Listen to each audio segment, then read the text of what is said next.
Previous video में हमने making of constitution, जिसमें कॉन्स्टिट्यूशन असेंबली की मांग का टॉपिक कंप्लीट कर दिया है। आप प्रीवियस वीडियो में समझ सकते हैं। आज हम बाकी बचे टॉपिक्स को समझेंगे।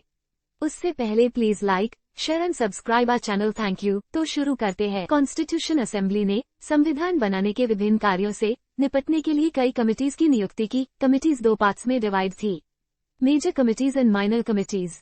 मेजर कमिटीज 8 थी, माइनर कमिटीज 13 थी। कुछ major committees: union powers committee, union constitution committee, provisional constitution committee, drafting committee. कुछ minor committees: finance and staff committee, press gallery committee आदि।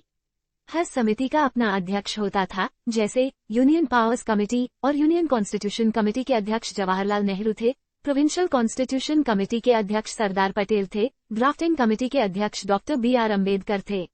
सभी कमिटीज में सबसे इम्पोर्टेंट ड्राफ्टिंग कमेटी थी। ड्राफ्टिंग कमेटी को 29 अगस्त 1947 को स्थापित किया। इस कमेटी का काम न्यू कॉन्स्टिट्यूशन का ड्राफ्ट तैयार करना था। इसमें 7 सदस्य शामिल थे। वह थे डॉक्टर BR अम्बेडकर, जो अध्यक्ष थे ड्राफ्टिंग कमेटी के, M Gopalaswami Ayyangar, Alladi Krishnaswami Ayyar, doctor KM Munshi, Syed Mohammad Saadulla, N Madhava Rao. इन्होंने BL मिटर का स्थान लिया, जिन्होंने खराब स्वास्थ्य के कारण इस्तीफा दे दिया था। लास्ट थे TT कृष्णमाचारी। इन्होंने DP खेतान की जगह ली, जिनकी 1948 में मृत्यु हो गई। ड्राफ्टिंग कमेटी ने विभिन्न समितियों के प्रस्तावों पर विचार करने के बाद फर्स्ट ड्राफ्ट तैयार किया, जो फरवरी 1948 में पब्लिश्ड हुआ। भारत के लोगों को ड्राफ्ट पर चर्चा करने और संशोधन प्रस्तावित करने के लिए 8 महीने का समय दिया गया था। लोगों ने जो सुझाव दिए, जो आलोचना की, उसके अकॉर्डिंग दूसरा ड्राफ्ट तैयार किया, जो अक्टूबर 1948 को पब्लिश्ड हुआ। डॉक्टर BR अम्बेडकर ने संविधान का फाइनल ड्राफ्ट 4 नवंबर 1948 को विधानसभा में पेश किया। इसकी फर्स्ट रीडिंग विधानसभा में इस पर 5 दिनों तक जनरल चर्चा हुई, जो 9 नवंबर 1948 तक चली। सेकेंड रीडिंग खंड दर खंड 15 नवंबर 1948 से शुरू हुई और 17 अक्टूबर 1949 को खत्म हुई। इस चरण के दौरान 7655 संशोधन प्रस्तावित किए गए और 2473 पर वास्तव में विधानसभा में चर्चा की गई। थर्ड रीडिंग 14 नवंबर 1949 को शुरू हुई। कॉन्स्टिट्यूशन ड्राफ्ट को 26 नवंबर 1949 को पारित घोषित किया गया और सदस्यों एवं अध्यक्ष ने इस पर हस्ताक्षर किए। उस दिन वास्तव में कुल सदस्यों 299 में से 284 उपस्थित थे और उन्होंने संविधान पर हस्ताक्षर किए।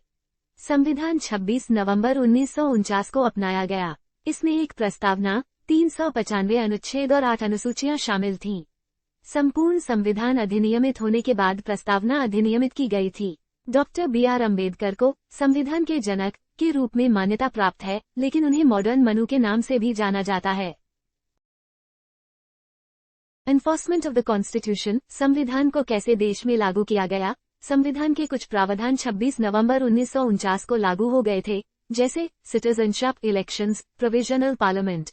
इसमें आर्टिकल्स थे 5, 6, 7, 8, 9, 7, 324 आदि। बाकी सभी प्रावधान जो संविधान का मेजर पार्ट है, 26 जनवरी 1950 को लागू हुआ, क्योंकि पहली बार 26 जनवरी 1930 के दिन पूर्ण स्वराज दिवस मनाया गया था।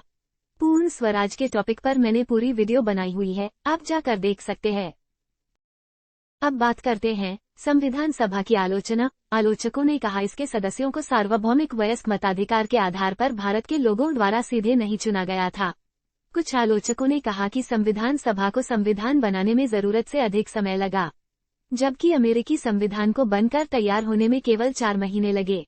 नोट: संविधान सभा के एक सदस्य नजीरुद्दीन अहमद ने ड्राफ्टिंग कमेटी प्रति अपनी अवमानना दिखाने के लिए इसके लिए एक नया नाम गढ़ा। उन्होंने इसे ड्रिफ्टिंग कमेटी और बहती समिति कहा।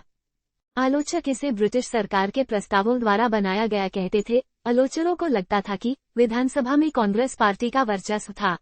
ग्रेनविले ऑस्टिन, कॉन्स्टिट्यूशनल एक्सपर्ट, ने टिप्पणी की, विधानसभा कांग्रेस थी और कांग्रेस भारत थी। कुछ आलोचकों के अकॉर्डिंग संविधान सभा हिंदू प्रभुत्व वाली संस्था थी। लॉर्ड वाइकाउंट साइमन ने इसे बॉडी ऑफ हिंदूज कहा।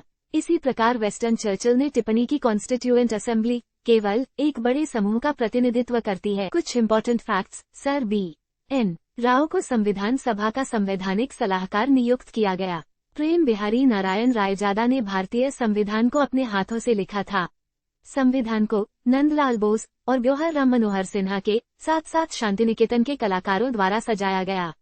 ओरिजिनल कॉन्स्टिट्यूशन को हिंदी में वसंत कृष्ण विद्या ने लिखा था।